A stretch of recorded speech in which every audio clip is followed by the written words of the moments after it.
On va ouvrir ce journal par le vivre ensemble dans le Grand Katanga. Le chef de l'État a échangé avec une quarantaine de députés nationaux de l'ancienne province du Katanga sur la gestion de la migration des populations des provinces du Kasaï. Félix Tshisekedi a lancé un appel à l'unité. Et puis le député national Willy Boulio a adressé une question orale avec débat au ministre de l'Intérieur sur l'incidence de l'accord signé entre le Rwanda et Londres. L'élu du territoire de Bolobo veut savoir les mesures qui sont prises pour empêcher un déferlement de ces réfugiés dans la partie est de notre pays. Et c'est la énième correspondance que l'ancien Premier ministre adresse au président de la République sur les restrictions de mouvement lui imposées depuis ses démêlés avec la justice. Matata Ponyo dénonce une nouvelle fois la violation de ses droits fondamentaux. Bienvenue à vous tous et merci d'être avec nous sur Télé 50. L'épineuse question de la migration et de l'accueil des compatriotes venus du Kasaï vers les provinces de l'ex-Katanga était au centre des échanges entre le chef de l'État et les députés nationaux plutôt de cette partie du pays. C'était une occasion pour le chef de l'État d'exhorter ses élus à la question et à la gestion responsable de cette situation dans la préservation de l'unité nationale. Ils étaient une quarantaine, tous députés nationaux et élus de 4 provinces de l'ex-Katanga. Conduits par le Premier ministre Jean-Michel Samaloukonde, ce représentant du peuple ont eu un très long moment d'échange avec le premier de Congolais et garant de la nation autour de l'épineuse question de xénophobie et cohabitation difficile qui divergent les opinions de Kasaïens et Katangais. Nous avons évoqué la question de ces arrivées de nos frères du Kasaï qui, selon nous, est en train de changer la situation socio-économique, l'écologie même de la province du Katanga. Alors, cette situation amène qu'il y ait des problèmes entre les communautés parce que nos électeurs considèrent que cette arrivée constitue une menace parce qu'ils croient que nos frères du Kasaï ne s'intègrent pas. Le président de la République, Félix-Antoine Tshisekedi, a exhorté ses élus à la gestion responsable de cette situation avant son arrivée prochaine à Lubumbashi, où il présidera une table ronde avec les responsables forces vives de provinces concernées pour trouver enfin une solution durable à cette crise.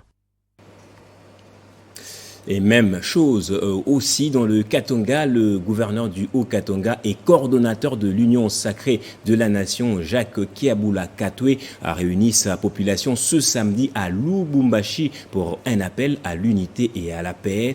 Katangais et Kasaïens, nous sommes un seul peuple et sommes tous appelés à vivre ensemble, évoquant ainsi le social de sa province. Jacques Kiabula Katwe a promis la réhabilitation de plusieurs infrastructures afin de booster le développement de la province. Dès le début de l'après-midi, les colonnes de militants des partis politiques et autres structures de l'Union sacrée de la nation au Katanga ont convergé vers le stade de Lubumbashi Sport dans la cité Jekamine. D'autres ont carrément préféré escorter le cortège de leur coordonnateur et gouverneur de province Jacques Kiabula Katwe de la route Kipushi jusqu'au lieu de la rencontre dans une ambiance plus que festive. Gagnant le stade de la Jekamine noire de monde, la foule a bravé la pluie pour témoigner son attachement à son leader et chef de l'État, Félix-Antoine Tshisekedi Tshilombo. Face à cette dernière, aux membres et cadres des partis politiques, des députés et ministres provinciaux, ainsi que des membres du cabinet du gouverneur, le coordonnateur de l'Union sacrée et gouverneur du Haut-Katanga a demandé une minute de silence en mémoire de l'ancien coordonnateur, Feu Gabriel Kungwa Kumwanza. Jacques Kiabula Katwe invitera tout le monde à privilégier le vivre ensemble, l'unité et la paix derrière le chef de l'État, Félix-Antoine Tshisekedi Tshilombo, gage du développement du Haut-Katanga. L'Union sacrée, cette vision du chef de l'État qui place le peuple congolais au centre de toute action. Sur le plan social, Jacques Kaboula a promis de résoudre les problèmes de l'électricité à Matipicha et à réhabiliter l'avenue Kinshasa dans un bref délai. Le message, il y a unité, il y a Batoto, il y a Katanga. Tunapenda unité derrière le chef de l'État. Tunapenda Félix Tshisekedi a gagné ma élection 2023 à partir ya kazi ile tutafanya humu mwetu kwa Katanga. Aussitôt l'adresse terminée, le gouverneur sera escorté de la même manière qu'à son arrivée par une marée humaine jusqu'au gouvernorat. Une procession d'une foule scandant des chants à la gloire de l'union sacrée de la nation et du président de la République, Félix Antoine Tshisekedi Tshilombo. Et à l'Assemblée nationale, le député national Willy Bolio est inquiet de l'incidence de l'accord signé entre le Rwanda et Londres sur la migration. Pour lui, les demandeurs d'asile acheminés du Royaume-Uni représentent une menace sécuritaire à nos frontières. L'élu du territoire de Bolobo a adressé une question orale avec débat au ministre de l'Intérieur sur les mesures prises pour empêcher un éventuel déferlement en RDC de ces personnes jugées indésirables en Grande-Bretagne. Crispin Chibassou. Le 14 avril dernier, la Grande-Bretagne et le Rwanda ont conclu un accord portant sur les transfèrements au Rwanda des demandeurs d'asile ou des personnes en situation irrégulière en Grande-Bretagne avec la possibilité de s'établir au pays des Kagame qui ne dispose pas de beaucoup d'espace pour sa propre population. Imaginant les retombées éventuelles de cette situation sur le pays voisin du Rwanda, dont la République démocratique du Congo, le député national Willy Bolio a initié une question orale avec débat adressé au vice-premier ministre, ministre de l'Intérieur, Daniel Asselo. Aujourd'hui, que le Rwanda, en réalité, qui n'a pas assez d'espace pour eux-mêmes rwandais, mais qui doit accueillir un lot important des étrangers indésirables en Grande-Bretagne, mais nous devons être regardés. Il va falloir que le gouvernement, à travers le ministère qui s'occupe de la sécurité de la population, nous dise, nous précise quelles sont les mesures à prendre pour permettre à ce que demain le Congo ne soit pas victime de la générosité du Rwanda. Nous en avons déjà été victimes, il ne faut pas qu'on en soit encore victime une énième fois. Donc, vous vous rendrez compte que même les Rwandais qui avaient traversé en 94, qui étaient venus ici, ne sont jamais rentrés au Rwanda. Même tous les problèmes que nous avons, ils ne sont jamais rentrés au Rwanda. Même les FDLR qui sont chez nous, Kagame ne les a jamais invités pour rentrer faire le dialogue et pour qu'ils rentrent dans leur pays. Et maintenant, il amène encore ceux-là. Il faut que la DGM, il faut que l'ANR, il faut que la police nous dise comment ils vont sécuriser la frontière là-bas, pour que demain on ne dise pas que ces gens soient venus. Aussi, il y a le problème des accords avec Rwandais qui va commencer à faire des escales à Goma, avec tout ce qu'il imagine. Est-ce que ce ne serait pas la possibilité de nous abandonner encore certaines personnes à Goma pour que demain nous ayons des maux de tête sur notre propre sol? Invité à la Chambre basse du Parlement congolais, le vice-premier ministre, ministre de l'Intérieur Asselo, devra donner des réponses aux questions telles que les autorités rwandaises ont-ils pris la précaution d'informer les autorités congolaises au regard des mécanismes de collaboration entre la police rwandaise et congolaise signés en rapport avec la répression de la criminalité transfrontalière, rappelant l'entrée massive des ressortissants rwandais sur les sols congolais avec la complicité de la communauté internationale en 1994. La RDC est en droit de prendre des précautions pour la protection de sa frontière avec le Rwanda pour ne pas subir les retombées de la présence illégale de réfugiés indésirables en Grande-Bretagne transférés au Rwanda. Et le président du Sénat, Modeste Bahati Lukwebo, a reçu ce samedi au Palais du Peuple l'ambassadeur de la Fédération de Russie en RDC, Alexei Sentebov. Au menu, la diplomatie parlementaire avec un accent particulier sur la coopération économique et commerciale entre Kinshasa et Moscou. Fabien Noubala. Diplomatie parlementaire, oui, et aussi les affaires. Raison pour laquelle le diplomate russe a à cette occasion remis une invitation au président du Sénat, Modeste Bahati Lukwebo, pour participer au Forum économique international prévu du 15 au 18 juin prochain à Saint-Pétersbourg en Russie. Plus de 80 pays sont attendus à ce Forum international qui pourra permettre au président Poutine de présenter à ses partenaires les différentes opportunités d'affaires qu'offre la Fédération de Russie dans divers divers domaines, notamment la technologie. Nous sommes à la recherche des nouveaux partenaires dans le monde entier et on veut bien renforcer la coopération avec les pays amis dont la RDC est parmi vraiment les pays amis de la Russie, et on a beaucoup de choses à proposer à la RDC en commençant par les technologies et puis bien sûr il y a aussi d'autres matières dont les Congolais sont vraiment très intéressés à avoir ici en RDC. Bien sûr que les Russes sont aussi intéressés de promouvoir la coopération avec la RDC, puisqu'il y a beaucoup de choses dont la Russie a besoin. Selon l'ambassadeur de Russie en République démocratique du Congo, le rendez-vous de Saint-Pétersbourg est une belle occasion pour la Russie et ses partenaires d'envisager de nouvelles stratégies de coopération après la crise engendrée par la pandémie de Covid-19.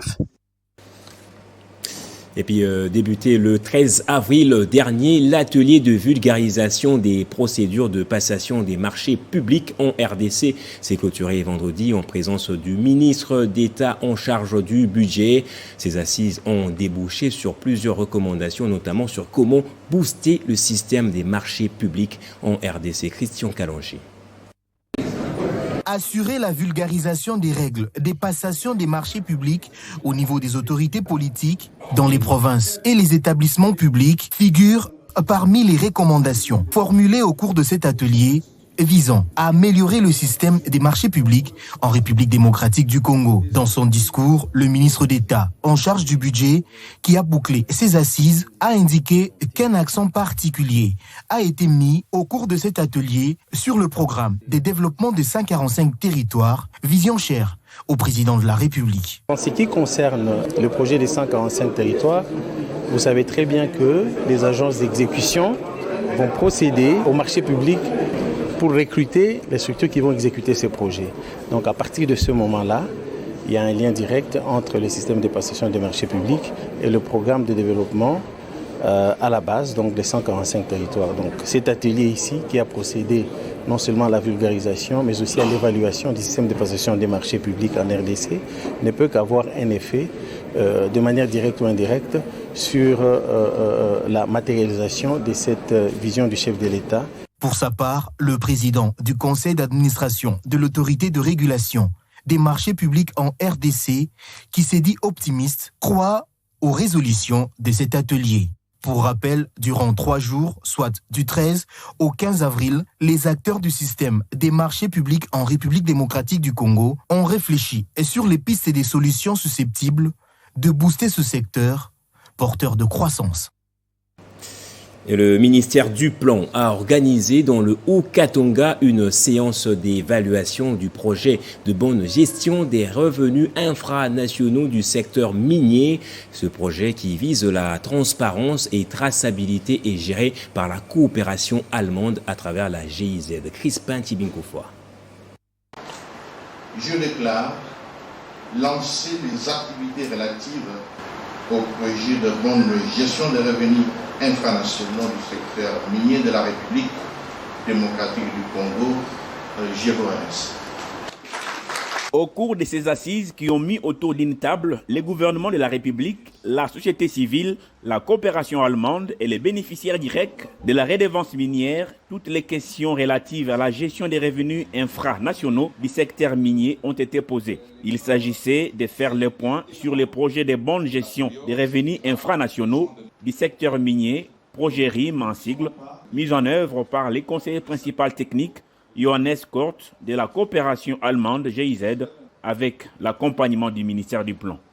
La coopération allemande à travers ce projet compte renforcer les capacités des ETD et d'autres parties prenantes afin de leur doter des outils et connaissances pour mieux canaliser les recettes issues du secteur minier vers les actions de développement.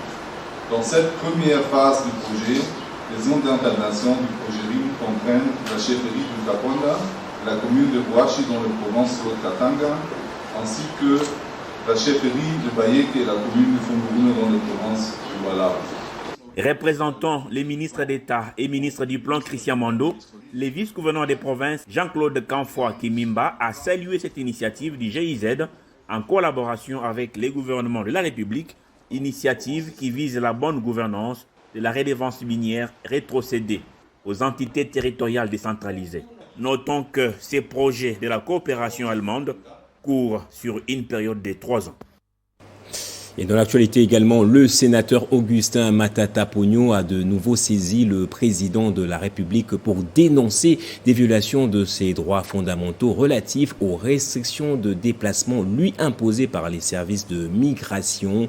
L'homme à la cravate rouge sollicite une nouvelle fois l'implication personnelle du chef de l'État pour mettre fin à cette situation qui n'arrange pas du tout l'état des droits. Jean-David Kilolo.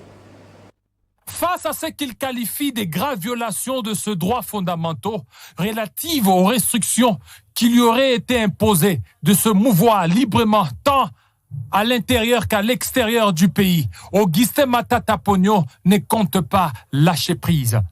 Matata Pogno a, dans une correspondance, rappelé au chef de l'État Félix-Antoine Tshisekedi Tshilombo que c'est depuis près d'une année qu'il est privé de ses mouvements, à la suite des procédures pénales initiées par les procureurs généraux près de la Cour constitutionnelle. Et se dit-il, sans le moindre soubassement, sans décision de justice, encore moins une quelconque motivation. Augustin Matata Pogno continue d'éclamer son innocence tout en rappelant qu'au terme d'une de ces lettres, il avait sollicité l'implication personnelle du chef de l'État en vue d'obtenir la cessation des dites violations du fait de la clôture des débats de droit à la suite de l'arrêt d'incompétence rendu par la Cour constitutionnelle. Il confirme que pour avoir constaté qu'il n'y avait pas de preuves des allégations de détournement, le procureur général lui avait présenté ses excuses et avait promis de classer les 10 dossiers sans suite. Cependant, il se dit étonné de constater que tous les justiciables de dossier Bukangalonzo et des biens aérianisés soient autorisés à voyager à l'intérieur comme à l'extérieur du pays, sauf lui.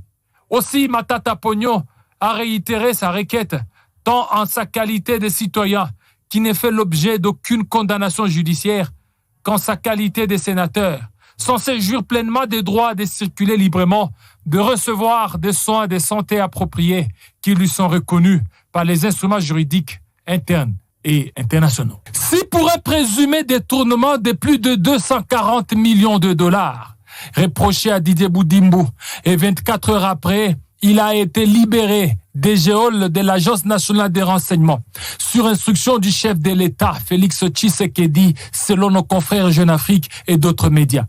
Pourquoi ne le ferait-il pas pour Augustin Matata Pogno, dont le dossier a été totalement clôturé par un arrêt de la Cour constitutionnelle, publié par le journal officiel? Matata Pogno n'est-il pas congolais que les autres? L'état des droits ne doit pas être sélectif, mais général, applicable à tous. Et lutter contre la prédation financière dans les entreprises publiques et établissements est la réflexion développée par l'inspecteur général chef de service Jules Alingueté au cours d'un débat organisé par l'Association nationale des entreprises auquel l'inspection générale des finances a été invitée. Jean-David Kilolo signe une nouvelle fois ce reportage. C'est un dîner-débat organisé par l'Association nationale des établissements publics et des entreprises du portefeuille qui a invité l'inspection générale des finances pour participer et cette dernière a donné les raisons profondes pour lesquelles ces entités ont été mises sous contrôle de gestion et sous encadrement. Nous avions été instruits de mettre fin à cette forme de prédation organisée au travers des marchés publics. Et c'est chaque jour qu'on se bat, au niveau de la SNEL, la Régie des eaux, dans vos entreprises, on reçoit des pressions de tous bords, tel fournisseur, tel prestataire, ainsi de suite. Mais bon, on est habitué, nous avions été formés, conditionnés pour ça, et nous allons tenir jusqu'au bout. Le plus important, que ces prestataires, ces fournisseurs comprennent qu'ils doivent faire les choses selon les normes. La décision de se situer dans un contrôle a posteriori ou concomitant ou a priori dépend en fait des degrés de mégestion. Nous sommes mis dans une situation où il faut répondre à une situation qui est devant nous. Gilles Alingueta a expliqué aux participants que les missions organisées par l'Inspection générale des finances ont permis à mettre fin à la prédation financière qui était constatée dans ces entités, de régler le problème des arriérés des salaires, de rationaliser le paiement des avantages dus aux mandataires publics. En outre, ces missions ont privilégié le renouvellement de l'outil de production. L'Inspection générale des finances compte maintenir ces missions d'encadrement jusqu'à ce que l'implémentation de la bonne gouvernance soit intériorisée dans la gestion de ces entités publiques. Les architectes congolais ont réfléchi ce week-end sur les nouvelles solutions à adapter dans le domaine du bâtiment, particulièrement aux problèmes liés à l'étanchéité. L'Ordre national des architectes a présenté les récentes innovations sur le sujet. Amina Bayombo. L'Ordre national des architectes, en partenariat avec la société d'Herbigum Africa, voudrait, au travers cette séance de formation, connecter les architectes de la RDC aux solutions innovantes pour le bâtiment, particulièrement l'étanchéité, spécialisation de Herbigum Africa. Le développement de la personne de l'architecte qui devrait être mise à jour régulièrement, qui devrait avoir une formation continue pour répondre facilement à tous les défis qui se présentent dans la société. Et vous savez, parmi les défis que nous avons même dans notre organisation, dans notre nation, c'est la question d'étanchéité. Il pleut abondamment, il faut sécuriser l'homme, il faut sécuriser l'abri, il faut sécuriser la maison, il faut sécuriser tout ce qui est autour justement de l'humain. Qu'on a tissé un partenariat justement pour la formation de la personne de l'architecte et que cette personne puisse répondre à tous les problèmes d'étanchéité dans notre environnement. Pas seulement ici, même le projet en dehors du pays qui soit à mesure de le faire. La société étanchéité tunisienne, pionnière de la mise à disposition des solutions techniques adaptées aux spécificités de chaque chantier, a des compétences reconnues et assure un contrôle rigoureux de tous ses produits avant leur mise sur le marché. Notre objectif, pas seulement commercialiser les produits, mais principalement faire des formations, fait montrer ce produit et l'utilité de ce produit. C'est à cause de ça qu'on est en train de créer depuis le commencement de l'entreprise des formations en ligne et on essaie de progresser à fur et à mesure pour des séminaires. C'est ça qu'on a créé, c'est ça qu'on a organisé avec Luna. Avec Herbigum Africa, des cycles de formation adaptés seront donc proposés aux différents acteurs et intervenants du bâtiment en vue d'assurer la protection de l'homme dans son milieu de vie. Et après la table ronde organisée par le président de la République du 13 au 14 avril dernier sur les accords signés entre la RDC et le groupe Ventora portant sur les actifs miniers et pétroliers, la société civile dans toute sa diversité a fait le point sur le sujet. Dans une déclaration lue ce samedi 16 avril, les membres de la société civile ont apprécié à juste titre le contenu de ces accords et encouragent ainsi le chef de l'État à poursuivre avec sa démarche qui vise à protéger les patrimoines nationaux. Nous, membres de la société civile de la République démocratique du Congo, dans sa diversité, déclarons ce qui suit. Nous apprécions et encourageons l'ouverture de la présidente de la République à communiquer sur l'accord du règlement à l'amiable avec le groupe Ventora par l'organisation de la présente table ronde.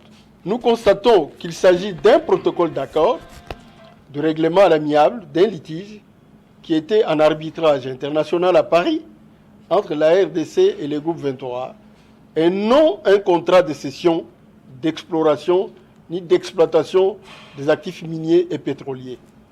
Nous nous félicitons de ce que la présidente de la République a reconnu que les sanctions américaines et les actions des organisations de la société civile ont constitué le ferment de sa démarche. En tenant compte de la souveraineté nationale de la RDC, des enjeux géostratégiques, de la situation socio-économique et sécuritaire de notre pays, recommandons ce qui suit. Au président de la République, la poursuite de ces processus de récupération de tous les actifs auprès des autres projets miniers, pétroliers et forestiers jugés déséquilibrés, dont ceux cités dans le rapport du groupe d'experts de l'ONU de 2002 et les cas de Tengue Fungurume Mining, Banro, Sicomine, etc. Au gouvernement, la remise au ministère des Mines des actifs récupérés du groupe 23 via les cadastres miniers et au ministère des hydrocarbures pour un traitement conforme à la loi. La mise en place d'un comité de suivi inclusif et pluriel, chargé notamment du suivi de l'exécution de l'accord signé entre le gouvernement et le groupe Ventura, la mise en place effective du partenariat entre la société civile et la présidence de la République, d'assurer la permanence des ressources naturelles, notamment la récupération d'autres actifs. Et en province à présent, le gouverneur intérimaire du Lualaba a échangé avec une délégation des députés nationaux en mission parlementaire. Conduit par Bernard Kayumba, ces élus du peuple ont été dépêchés par le speaker de la Chambre basse du Parlement pour une mission de contrôle des contrats d'assurance dans les entreprises minières du Haut-Katanga et du Lualaba. C'est une mission qui s'inscrit dans les cadres de sensibilisation des entreprises minières à une souscription d'assurance. Aussitôt arrivé dans le Lualaba, la délégation des parlementaires a pris langue avec le gouverneur de la province, Fifi Masuka. La délégation parlementaire ne pouvait pas commencer le travail sans avoir le quitus de Madame le gouverneur, raison pour laquelle nous sommes très émus de l'accueil nous réservé et nous pensons commencer déjà le travail demain dans le Lualaba. Juste après, ces élus nationaux se sont rendus à l'entreprise minière Kambov Mining pour prendre connaissance de sa situation des assurances. Vous savez, c'est une mission parlementaire qui se charge sur le contrôle des contrats de police d'assurance. Et donc, Kambov Mining vient de commencer en octobre 2021. Elle n'a pas encore eu une année, mais nous avons quand même eu dans la documentation concernant le RC automobile, l'incendie et d'autres polices d'assurance nous seront transmis d'ici demain. Et donc, nous pensons que pour une entreprise qui vient de commencer, elle se conforme déjà à la législation en vigueur et nous pensons sensibiliser d'autres entreprises également parce que l'inapplicabilité du code des assurances souffrait déjà, raison pour laquelle les élus sont là pour bien entendu pousser les entreprises à ce qu'elles se conforment au code des assurances. Pour l'instant, nous sommes satisfaits parce que nous avons été accueillis, on a vu la documentation et nous continuons avec la mission. Cette mission parlementaire permettra aux députés venus de Kinshasa d'éclairer l'Assemblée nationale sur la solvabilité des entreprises minières en rapport avec les assurances de 2016 à 2022. Et le gouverneur de l'Équateur, Bobo Boloko, a lancé hier vendredi les travaux de réhabilitation et modernisation de l'avenue Libération dans la ville de Mbandaka, un ouvrage qui va durer 60 jours. La date du vendredi 15 avril 2022 restera gravée dans les mémoires des usagers des routes de Mbandaka, car il a marqué les lancements officiels des travaux de réhabilitation et de modernisation de l'avenue Libération ex-Mobutu, qui relie historiquement les ports des Onaza à l'aéroport de Mbandaka, avec une longueur de 6 km 700. Une cérémonie présidée par les gouverneurs de la ville de l'Équateur, Bobo Boloko Bolumbu. Nous avons la population ya Équateur dans l'ensemble pe bana vandi na ville ya Mbandaka ke bango moko baza komona makambo ndenge ezosalema sika na miso. Il a lancé cette cérémonie, un ouvrage financé par les FONER et exécuté par l'OVD en collaboration avec l'Afritec et pourra prendre fin dans 60 jours selon les experts. Sous la surveillance des BTC, ces travaux interviennent après la réhabilitation et modernisation des avenues Bonsomi, Yasenyama, Itela et autres. Du Haut-Touélé Basséané Nanga a reçu ce samedi à Isiro une délégation de la CENI en mission de travail dans cette partie du pays en marge des échéances électorales à venir. Face au gouverneur du Haut-Tuélé, la délégation de la Commission électorale nationale indépendante venue de Kinshasa pour des opérations électorales dans son entité. Cette séance de civilité a comme objectif la communication à l'autorité provinciale du contenu de cette mission préélectorale. Cartographie électorale, répertoire du patrimoine de la Commission électorale nationale indépendante, recrutement et formation du personnel additionnel de l'institution. Pour des opérations à venir, Christophe Bassiané-Nonga est minutieusement briefé par la délégation avec laquelle il pose devant ce somptueux bâtiment principal de sa résidence officielle pour immortaliser la rencontre. 2 semaines durant, l'équipe va faire le tour de l'entité pour réunir le maximum d'informations indispensables à la marche du processus électoral en République démocratique du Congo. Et revenons sur l'affaire de succession chez les Tokwaoulou. La partie Wenda s'oppose à la vente de leurs parcelles de Limete, une de dernières qui reste des biens de leur père. Elle a fait une mise au point dans laquelle elle accuse justement sa sœur Bernadette Tokwaoulou. Suivez. Mise au point sur le litige succession Tokwaoulou-Badale Emmanuel contre Tokwaoulou-Aïna. C'est une affaire qui est depuis 30 ans en justice. Depuis le décès du père en 1986, Tokwaoulou Aïna fut désignée curatrice à la succession, une qualité qui lui a été confirmée le 20 août 1988 par les tribunaux des grandes instances. Elle avait pour but de gérer les patrimoines familiales légués par leur père, Tokwaoulou Emmanuel. Mais hélas, Tokwaoulou Aïna Bernadette n'a jamais justifié sa gestion que ses 7 frères et sœurs qualifient d'opaque. Comment en est-elle arrivée là? Rendu par le tribunal de grande instance Kinshasa-Matete en date du 1er mars 2018, notre sœur interjeta appel devant la cour d'appel Kinshasa-Matete, laquelle rendit son arrêt en date du 25 janvier 2019, ordonnant la dissociation de la parcelle familiale. Ce après reddition des comptes par elle de sa gestion de plus d'une trentaine d'années. Cette condition ne lui étant pas du tout favorable, notre sœur va saisir la même cour d'appel par voie d'assignation en reddition des comptes et en désignant un agent de vente. Contre toute attente, cette juridiction rendit prétendument un arrêt au second degré en l'absence d'une décision de justice, encore moins d'un quelconque appel, pire encore sans sa production de la moindre expédition d'appel.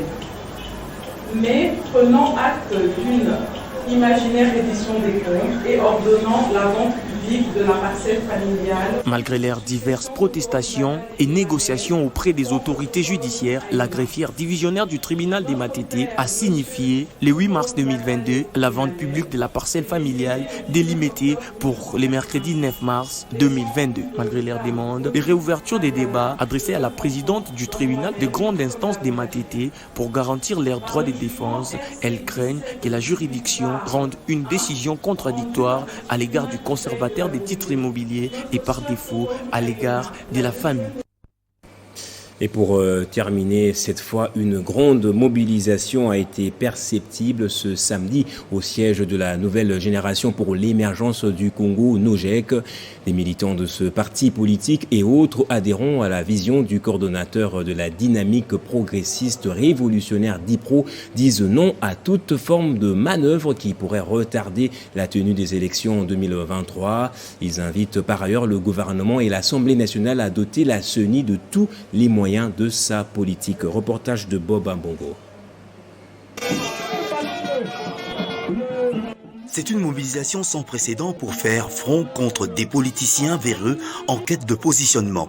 La dynamique progressiste révolutionnaire DIPRO, avec à sa tête Constant Moutamba, s'oppose à toute tentative de retardement de l'organisation des élections dans le délai constitutionnel. S'agissant de la loi électorale, le coordonnateur de la nouvelle génération pour l'émergence du Congo a exhorté le gouvernement et l'Assemblée nationale à prendre en compte les recommandations émises par l'opposition républicaine. Nous demandons au Parlement d'accélérer l'adoption de la loi électorale et au gouvernement de doter la CENI des moyens pour l'organisation des élections dans le délai constitutionnel. L'autre message fort, c'est une mise en garde à l'endroit de certains politiciens qui, selon lui, mettraient en place des stratagèmes visant un dialogue de trop. Le classique du PPRD qui se réclame de l'opposition alors qu'ils ne sont pas, que nous typons opposition républicaine, nous voulons des élections en 2023. Nous ne voulons pas de dialogue qui ait pour finalité le partage de postes de responsabilité. Constant Moutamba, soucieux de la cohésion nationale, a invité les populations katangaises et kassayennes à fumer le calumet de la paix. Nous avons appelé les deux grandes communautés à la paix. Nous n'avons pas besoin de revivre les événements de 1990. S'identifiant au nom de l'opposition républicaine, la DIPRO entend user de tous les moyens de pression pour la tenue des élections à venir dont elle se dit prête et victorieuse. Restez avec moi pour le rappel des titres.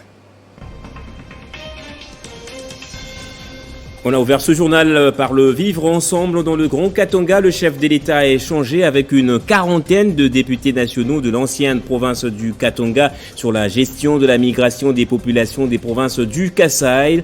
Félix Tshisekedi a lancé un appel à l'unité.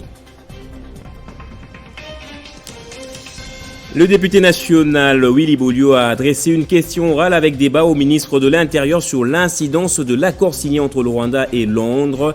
L'élu du territoire de Bolobo veut savoir les mesures qui sont prises pour empêcher un éventuel déferlement de ces réfugiés dans la partie est de notre pays. Et c'est la énième correspondance que l'ancien Premier ministre adresse au président de la République sur les restrictions de mouvement lui imposées depuis ses démêlés avec la justice.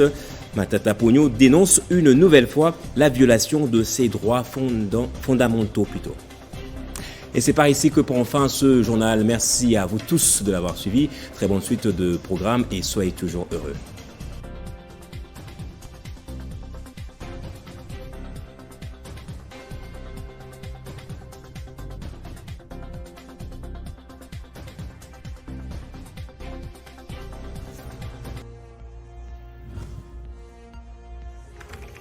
L'actualité reste incontinue.